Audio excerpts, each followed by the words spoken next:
Yayasan Gaza Development Aceh atau GDA, kader Partai Nangro Aceh dan Rafli dari DPR RI kolaborasi salurkan bantuan kemanusiaan di Kampung Suakbakung, Kecamatan Klut Selatan kepada Buslami dan Nenek Kalinda. Bantuan yang difasilitasi GDA ini berbentuk sembako, kasur Palembang, pakaian, kain sarung, serta uang tunai.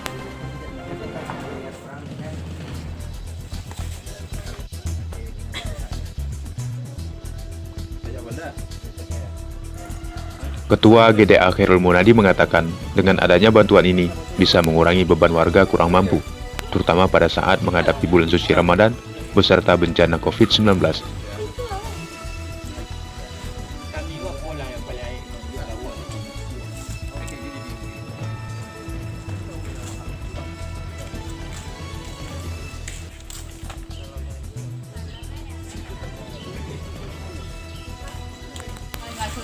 Bantuan ini juga merupakan murni inisiatif dari Gaza Development Aceh.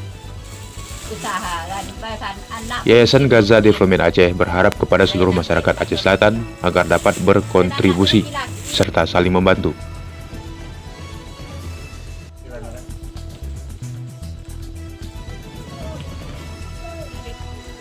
Dalam hal ini, Yayasan Gaza Development Aceh siap menjadi relawan dalam penyambung tangan dari para donatur.